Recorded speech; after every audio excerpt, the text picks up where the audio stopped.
When Nintendo presented its lineup of Switch games in January, ARMS stood out as a new IP that might actually have some weight behind it. Focused on a colorful cast of arena fighters with extendable arms, it also dares to not leave motion controls in the past. Less than 6 months later, ARMS is now hitting store shelves. Does it deliver a knockout punch, or is greatness just out of reach? There's no story mode in ARMS, but the Grand Prix tournament offers small snippets of backstory for each of the game's 10 fighters. Winning matches in any mode earns coins that can be used to unlock additional arms for each character, but completing the 10-round tournament earns a small bonus to add extra incentive. More importantly, the characters have so much visual personality that the finite amount of context is appreciated. It's disappointing that there isn't more time given to add life to such likable characters. Combat takes place in small arenas of varying shapes. Punches can be thrown from either hand and curved mid-flight to varying degrees depending on which arm is equipped. Heavier gloves can punch through smaller gloves, but they leave fighters vulnerable after a miss. Blocking protects against punches, but can be countered by powerful throws. Likewise, throws can be countered with well-aimed punches. By striking them directly, arms can be damaged over time and temporarily disabled, leaving your opponent wide open to punishment. Each player can jump, dash, and charge their gloves, enhancing their strength and effectiveness. Each fighter also fills up a super meter called the Rush Gauge that can be unleashed to spam punches for massive damage. Meanwhile, random items can spawn, dropping dangerous bombs that can be knocked at other players, or refilling health or rush meters. There are multiple controller options, but Joy-Cons are encouraged. Simple punch gestures produce attacks and grabs, while tilting one or both causes the character to move. The shoulder buttons handle jumps and dashes, while pointing the Joy-Cons together blocks. The controls are intuitive, but can sometimes be unwieldy, especially when trying to hook your attacks. For those who prefer, there's a traditional control scheme that works just as well and arguably offers more precision.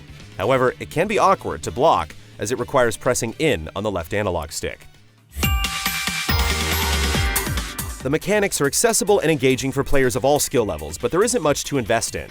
Prior to each round, each character can equip 2 of their 3 preset arms that offer unique ways to attack.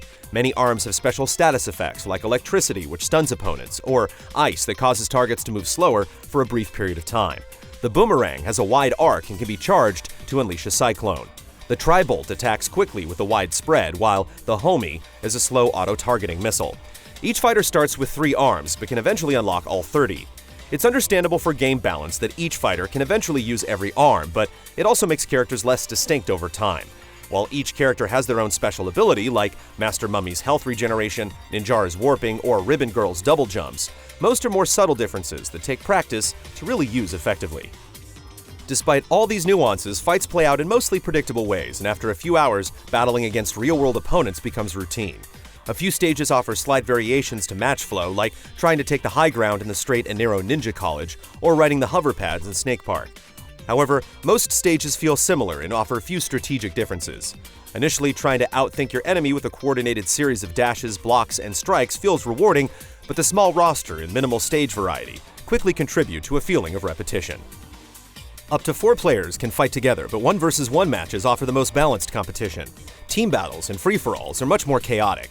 Throws and punches emerge from every angle, making it difficult to plan a viable strategy, especially when playing online with no way to communicate with allies. The ability to play with 4 players locally lends itself better to this type of chaos. On any mode, playing with friends in the same room brings out the joyful strengths of ARMS, creating a lively atmosphere. In addition to standard fights, there are a handful of minigames that offer unique ways to play. V-Ball has players hitting an explosive ball over a net. Choosing lighter arms will let you respond more quickly, while heavier arms offer more power to knock the ball back at your opponents. Plus, you can use grabs to put a spin on the ball to set up power shots. Overall, though, the mode feels like a matter of luck and quickly becomes mundane. Hoops requires you to grab your opponent and shoot them through a basketball hoop. If you're further from the hoop when you initiate the grab, or knock them onto a bounce pad near the edges of the stage, you'll earn an additional point. Since the objective revolves around fooling your opponent and attempting to break their guard, it's far more engaging than V-Ball, and is an amusing alternative to direct fights. Skill Shot is a shooting gallery with players on each side of moving targets. The ability to hit your opponent should add an additional layer of strategy, but it mostly feels random as each player frantically attempts to hit the targets.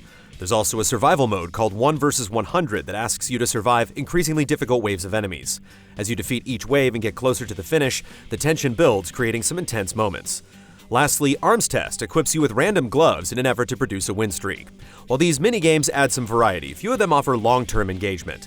Additionally, when you play online party matches, you're cued into a random mode instead of given a vote, which can be frustrating if you simply want to fight without getting into ranked play. After earning enough coins from playing, you can spend them on a skill shot minigame that unlocks additional arms for each character. When you get duplicates, they'll make your existing arms stronger, which may be just as desirable if you have any favorites. The amount of coins you spend increases the amount of time given to score points.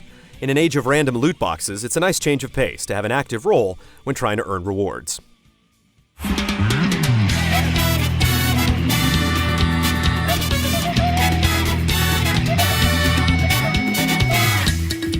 Nintendo aims to expand the game with free updates after release, but for now, ARMS lays a solid foundation for the future. The vibrant cast of characters, accessible mechanics, and couch-friendly co-op offer a distinctive fighting game that feels right at home on the Nintendo Switch.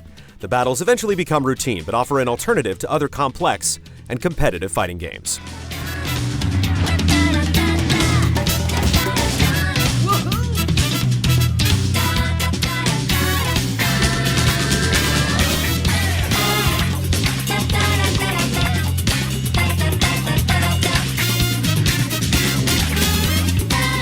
Easy Allies reviews are made possible by generous viewers just like you.